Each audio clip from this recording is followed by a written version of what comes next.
Europe likes to present itself as cultured, elegant, and deeply civilized. Cute. Because behind the cathedrals, royal portraits, and polite museum labels, every country has at least one historical moment that sounds like it was written by a drunk bureaucrat with unlimited confidence.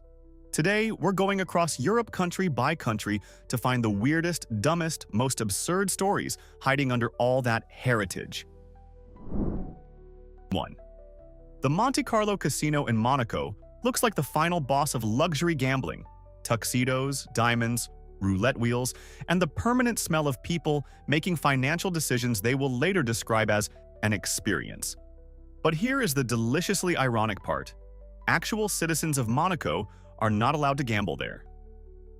Yes, the locals whose country became famously rich from casino money are basically told, please enjoy the national revenue, but do not touch the shiny money trap. The rule goes back to Prince Charles III in the 19th century, and honestly, his logic was cold, but brilliant. The casino was built to attract rich foreigners and drain their wallets, not bankrupt his own people. So while millionaires fly in to lose fortunes with style, Monegasques stay outside and collect the benefits. Monaco basically invented never gamble with your own rent money. 2. 18th century England was a magical time when medicine was advanced enough to wear serious wigs, but not always advanced enough to ask, wait, does this make any sense? Enter Mary Toft, a woman who somehow convinced respected doctors that she was giving birth to rabbits. Not rabbit-like symptoms. Not a symbolic rabbit situation. Actual rabbits. The story became a national scandal, and top physicians rushed to investigate, including one connected to King George I. For a moment, educated men genuinely wondered if human biology had just opened a horrifying new side door. Then, reality arrived, holding its nose. Mary had been inserting pieces of dead rabbits into her body and delivering them later. When the truth came out, the medical establishment looked less like science and more like a room full of very confident men who had forgotten common sense at home. 3. During the American Civil War, while Abraham Lincoln was trying to hold the United States together with stress, speeches, and probably very little sleep, he received support from one of the smallest republics in the world, San Marino. This tiny landlocked country inside the Italian peninsula wrote to Lincoln expressing solidarity with the Union cause. And Lincoln, clearly touched by the gesture, wrote back with genuine warmth. He praised San Marino's long survival as a republic and respected its devotion to liberty. Then the Council of San Marino offered him honorary citizenship, which Lincoln accepted. So yes, Abraham Lincoln was not only the 16th President of the United States, but also, officially, a citizen of San Marino. It is one of history's strangest wholesome moments, a giant nation in flames getting moral support from a microstate that basically said, "We are small, but we believe in you." 4. Travel through Albania today, and you will see thousands of strange concrete domes scattered across the landscape like gray mushrooms designed by someone having a Cold War nightmare. These are the remains of Enver Hoxha's bunker obsession, one of the most paranoid construction projects in modern European history. Hoxha ruled communist Albania for roughly 4 decades and became convinced that invasion could come from basically anyone, anywhere, at any time. His solution was not maybe relax, but to build around 173,000 bunkers across a small country.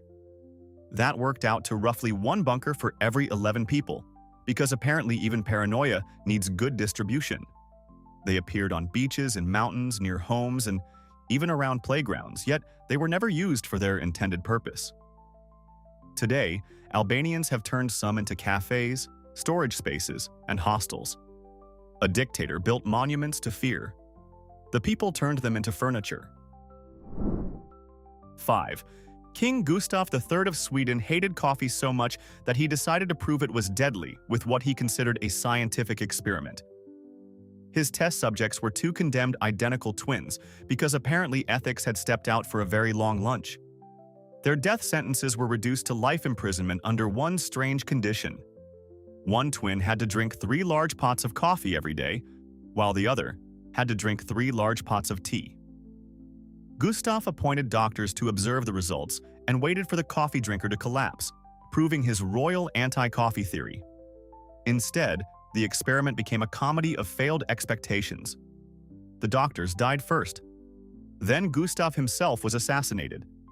Years later, the tea-drinking twin died at 83, and the coffee-drinking twin outlived them all. So the king's great warning about coffee accidentally became one of history's best advertisements for it. 6. Finland has many beautiful cultural exports, but one of its greatest contributions to humanity is the word kalsarikennet.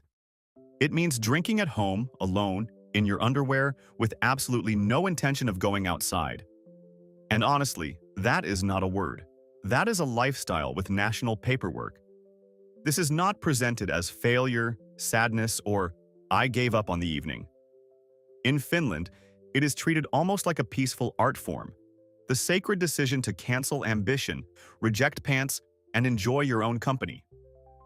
The concept became so culturally important that Finland's Ministry for Foreign Affairs included it among the country's official emojis, right beside icons like the sauna.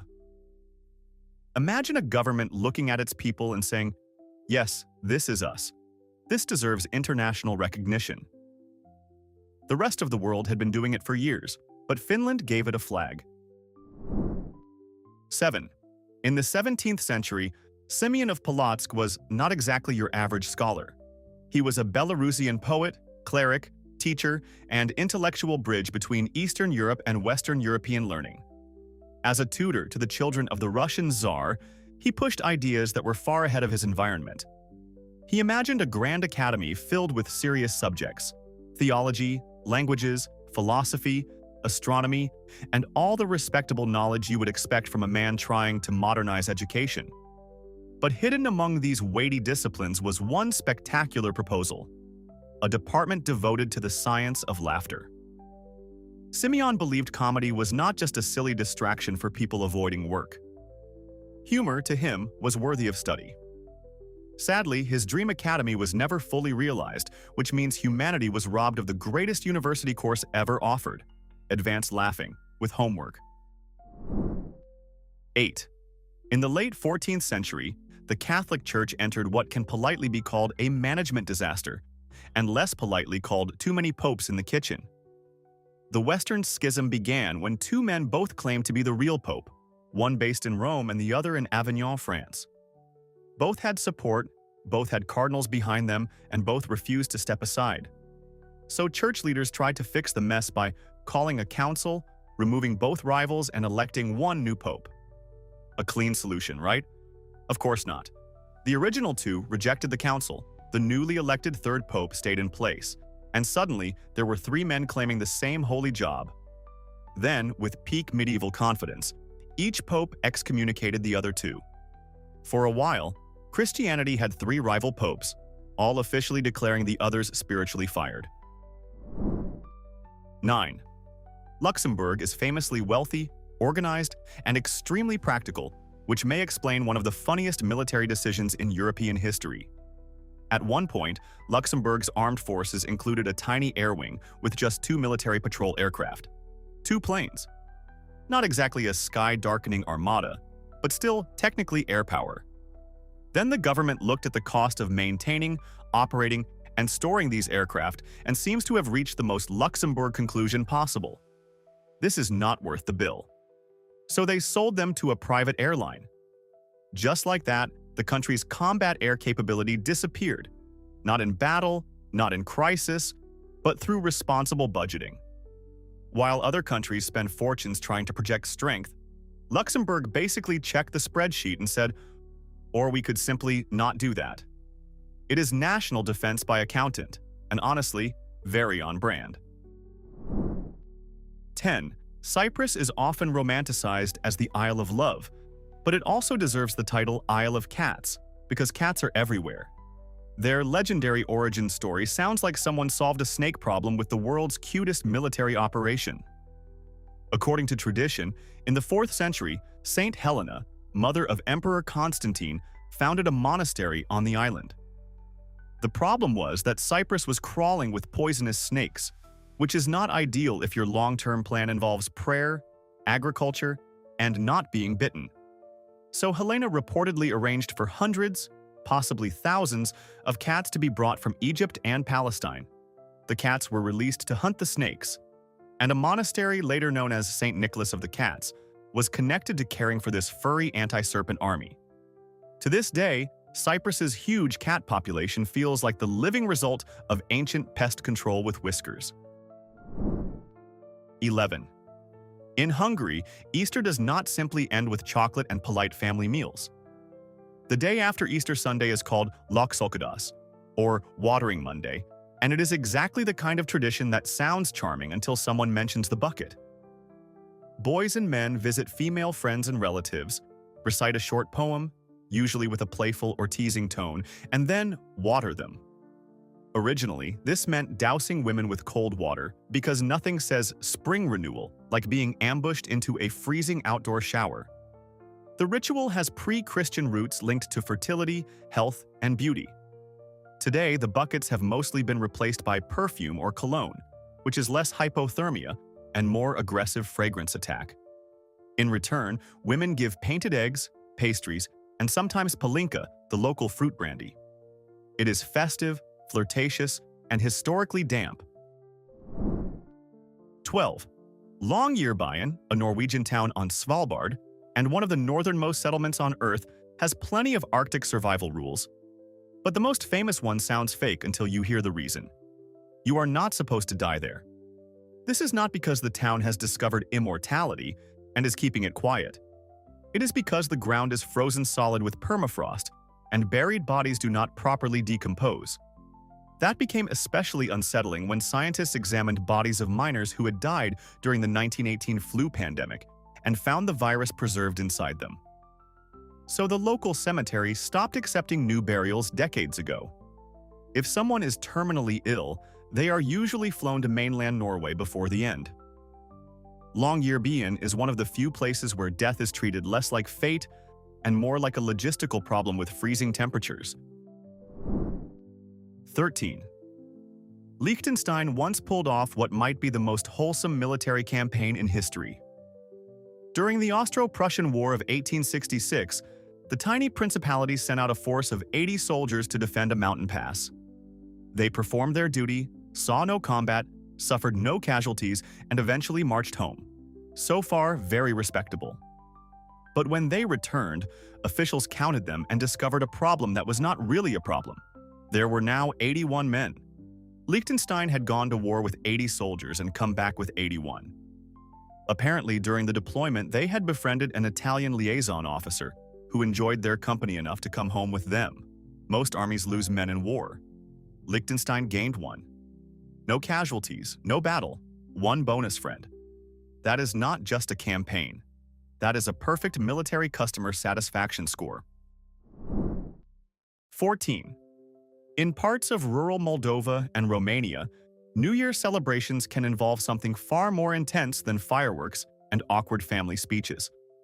The tradition is called Ursul, or the bear dance, and it is not some cute mascot waving at children. Participants dress in heavy bearskins, often complete with the head, and parade from house to house accompanied by drummers, singers, and enough primal energy to make your doorbell feel unsafe. These dancing bears perform a ritual meant to chase away evil spirits from the old year and bring luck for the new one. The custom has deep pagan roots and has survived centuries of political, religious, and cultural change. Imagine opening your door on New Year's Eve and finding a group of roaring, fur-covered figures dancing for your prosperity. It is terrifying, impressive, and somehow festive. 15. Milan is known for fashion, business, espresso, and people who look like they were born already judging your shoes. So it is especially funny that the city once had an old law that technically required people to smile. This regulation, often traced back to the Austro-Hungarian era, reportedly made frowning a punishable offense. The only acceptable reasons for not smiling were attending a funeral or visiting a hospital, because apparently grief and illness were the only legally approved breaks from cheerfulness. Everywhere else, you were expected to keep your face pleasantly arranged. The law is no longer enforced, of course, but imagine having the worst day of your life and still needing to look delighted in order to avoid the frown police. Milan managed to create one of the most stylishly absurd ideas in civic history: legally mandated happiness. 16. In the Spanish village of Castrillo de Murcia, there is a tradition so strange that modern parents may feel their souls briefly leave their bodies. It is called El Colacho, better known as the Baby Jumping Festival. And yes, history really looked at babies and said, let us add running devils. Infants born during the previous year are laid on mattresses in the street. Then men dressed as devils in bright yellow and red costumes sprint toward them and leap over the rows of babies. The ritual dates back to the 17th century and is believed to cleanse the children of original sin, with the devil figure taking the evil away as he jumps. It is part faith, part folklore, part athletic event, and part collective parental heart attack. Spain somehow turned baptismal symbolism into the world's most stressful obstacle course. 17. Many armies have mascots, but Poland during World War II had something much better: a soldier who was literally a bear. His name was Wojtek. Polish soldiers of the 22nd Artillery Supply Company adopted him as a cub, raised him among the unit, and eventually made him an official member. Wojtek was not just there for morale, although a bear hanging around camp probably did wonders for morale. He actually helped carry heavy ammunition crates, especially during the Battle of Monte Cassino, and reportedly never dropped one. For his service, he was promoted to corporal because apparently even military bureaucracy had to admit the bear was pulling his weight. After the war, Corporal Wojtek retired to Edinburgh Zoo, where former comrades visited him and sometimes tossed him cigarettes. History has many brother-in-arms stories, but this one had claws. 18. For much of the 20th century, Iceland's capital, Reykjavik, had a strange urban feature: almost no barking dogs. From 1924 until 1984, dogs were banned inside the city limits. This was not because Icelanders had collectively sided with cats in some ancient pet war. The ban came from serious public health fears. In earlier decades, dogs had helped spread a dangerous parasite that could infect humans and cause Hydatid disease, a potentially fatal illness. Reykjavik's solution was drastic but straightforward: remove dogs from the city. For 60 years, man's best friend was essentially an illegal roommate in the capital. The ban was finally lifted in 1984, but only with strict licensing and health rules. After 6 decades of exile, dogs were allowed back into Reykjavik, probably looking around like, so this is what all the paperwork was about? 19. Baron Munchausen is famous as the fictional aristocrat who rides cannonballs, travels to the moon, and escapes a swamp by pulling himself up by his own hair, which is a level of confidence normally reserved for politicians and toddlers. But the Baron was based on a real man. Hieronymus Karl Friedrich, Freiherr von Munchausen, an 18th-century German nobleman from Bodenwerder. He served in the Russian military and spent part of his career in areas connected to modern Latvia. After retiring, he became known for telling wildly exaggerated stories about his adventures at dinner parties. Then writers collected, reshaped, and inflated those tales until the real man became a literary legend of ridiculous lying. The funniest part? The actual Baron reportedly hated being turned into Europe's mascot for nonsense. He told tall tales and accidentally became the patron saint of exaggeration. 20. In 1784, the so-called Kettle War proved that some battles are decided not by strategy, courage, or numbers, but by soup. The Austrian Empire sent ships to confront the Dutch, and the scene was ready for a serious naval clash. Then one Dutch vessel, the Dolphin, fired a single cannonball, just one. No dramatic barrage, no heroic exchange, no thunderous battle music. That lone shot flew across the water and somehow smashed directly into a large kettle of soup on the Austrian ship's deck. Dinner exploded. Sailors were showered with their own meal, which is not usually listed in naval training manuals as a morale hazard, but apparently should be. The Austrians were so shocked and humiliated that they surrendered. The Dutch effectively won a conflict with one perfectly aimed culinary disaster.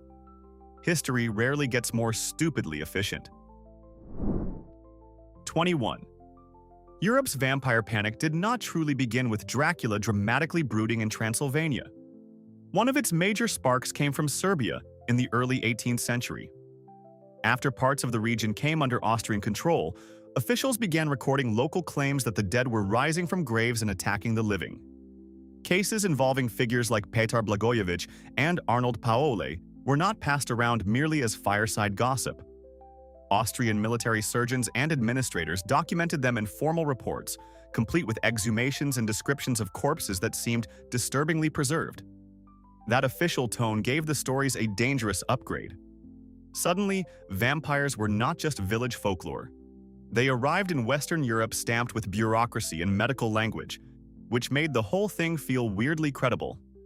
The Serbian word vampire spread, and Europe discovered that paperwork can make monsters much scarier. 22. In Germany, escaping from prison occupies one of the strangest corners of legal philosophy. In many countries, breaking out automatically adds more punishment to your sentence. But German law does not treat the basic act of escape itself as a separate crime. The reasoning is surprisingly human. The desire for freedom is considered a natural instinct. In other words, the law looks at a prisoner wanting to leave prison and says, "Yes, obviously." But this is not a cartoon loophole where someone can tunnel out and receive a polite handshake. If the escape involves assault, theft, property damage, threats, or any other crime, those acts are punished normally. But if a prisoner somehow walks out without committing another offense, the escape alone does not add extra prison time. It is both deeply philosophical and exactly the kind of rule that makes lawyers lean forward. 23. In 1798, Napoleon Bonaparte wanted Malta, then controlled by the Knights of St. John. The island's fortifications were strong, and a full assault could have been bloody and annoying. Two things Napoleon preferred to avoid when a cleaner trick was available. So he sailed in with a massive fleet and used one of history's most underrated weapons, politeness. He asked for permission to enter the Grand Harbor and take on fresh water. The knights were suspicious because when Napoleon arrives with a fleet, "Just water, please," is not exactly calming. Still, rules of hospitality pushed them to allow a limited number of French ships into the harbor. That was all Napoleon needed. Once inside, French troops moved quickly, resistance crumbled, and Malta fell without a major battle. Sometimes the easiest way into a fortress is not a siege ladder. It is good manners with terrible intentions. 24. In 14th century Portugal, love and revenge collided so violently that the result feels like Gothic horror wearing a crown. Inés de Castro was the beloved mistress of Prince Pedro. His father, King Afonso IV, saw her as a political danger and had her murdered. Pedro was devastated, furious, and clearly not the type to move on. When he later became King Pedro I, he took revenge in a way no courtier could ever forget. According to the famous legend, he had Inés's corpse exhumed, dressed in royal clothing, and placed beside him for a coronation. Then, nobles were forced to approach her body, bow, and kiss her dead hand, acknowledging her as queen. It was love, grief, politics, and absolute royal madness combined into one horrifying ceremony. Pedro did not just mourn. He made the court participate. 25. Belgium's medieval history contains one of the most absurd examples of escalation ever recorded, the War of the Cow. The whole disaster began in the 13th century when a peasant from one territory stole a cow from another. A normal society might respond with a fine, compensation, or at least one angry conversation near a barn. Feudal Europe chose the deluxe catastrophe package. The dispute pulled in nobles, alliances, armed forces, and eventually became a full war. By the time it ended, thousands were dead, villages had been burned, and the region had paid a horrifying price for one stolen animal. It is hard to imagine a better warning against letting petty conflicts spiral out of control. Somewhere in the middle of this disaster, one cow became the most expensive piece of livestock in Europe. Truly, history's worst case of raising the stakes. 26. Paris may be the world capital of fashion, but for more than 2 centuries, it had a law that made women's trousers technically illegal. The ordinance was introduced in 1799 and required women to get permission from the police if they wanted to dress like a man. This was not really about fabric. It was about control, social roles, and keeping women out of spaces associated with male power and work. Of course, generations of Parisian women ignored the rule because good luck telling Paris what to wear. But the absurd part is how long the law survived on paper. It remained officially in place until 2013. 2013. That means, for decades, a woman walking down the Champs-Élysées in jeans was technically violating an antique fashion law. Paris made rebellion look casual, comfortable, and denim. 27. On January 6, 1839, Ireland was hit by a storm so violent it became known in Irish memory as Uichinagaoite Moir, the night of the big wind. This was not just unpleasant weather. This was the kind of storm that makes people question whether the sky has personal anger issues. Hurricane-force winds tore across the island, destroying houses from Dublin to rural cabins in the west. Roofs vanished, trees snapped, haystacks scattered for miles, and people described the sound as something like screaming armies in the dark. Stories even claimed fish were blown from rivers, which is exactly the kind of detail that makes a storm feel biblical. For a deeply religious population, it seemed less like weather and more like Judgment Day, arriving early. Then at dawn, the storm faded, leaving Ireland stunned, damaged, and permanently haunted by the wind. 28. In the heart of Vilnius, Lithuania, there is a neighborhood that looked at normal civic life and said, "What if we turned ourselves into art?" It is called Užupis, and in 1997, its residents, many of them artists and writers, declared it an independent republic. Playfully, yes, but also with impressive commitment. Užupis has its own flag, president, cabinet, and a tiny army sometimes described as around a dozen people, which is small, but probably enough to defend a poetry reading. Its most famous feature is the Constitution displayed publicly in many languages. The articles include, "Everyone has the right to be happy," "Everyone has the right to be unhappy," and the immortal, "A dog has the right to be a dog." Užupis is not really trying to conquer the world. It is trying to remind the world to be less boring. 29. When the Ottoman Sultan Mehmed IV demanded submission from the Zaporozhian Cossacks of Ukraine, they did not respond with fear, surrender, or polished diplomacy.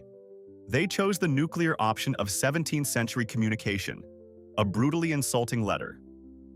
According to the famous legend, the Cossacks gathered together and composed one of the most obscene, creative, and aggressively disrespectful replies in diplomatic history. Instead of recognizing the Sultan's authority, they showered him with bizarre titles like Babylonian Scullion, Brewer of Jerusalem, and Goat Herder of Alexandria, along with plenty of insults far too spicy for polite dinner conversation. The scene became immortalized in a famous painting, capturing the Cossacks laughing as they weaponized language. It is a glorious reminder that defiance does not always need cannons. Sometimes it needs a table, ink, and a room full of men with absolutely no filter. 30. Switzerland is famous for neutrality, precision, and not getting involved. Which makes it extremely funny that the Swiss army has accidentally wandered into Liechtenstein more than once. The best-known incident happened in 2007, when 171 armed Swiss soldiers got lost during a night training exercise and marched about 2 kilometers into Liechtenstein. This would usually be considered an international incident, except Liechtenstein has no army and apparently did not even notice. The Swiss later called to apologize, and the response from Liechtenstein was basically a diplomatic version of, "No problem, these things happen." Imagine accidentally invading a country and the country reacting like you stepped onto the wrong driveway. It was not a war, not a crisis, not even a proper scandal. It was the geopolitical equivalent of a neighbor climbing over the fence while looking for the garden gate. 31. Andorra's role in World War I was tiny, but its paperwork problem was enormous. The small mountain principality officially declared war on Germany, despite having an army that was, to put it gently, not going to change the balance of power in Europe.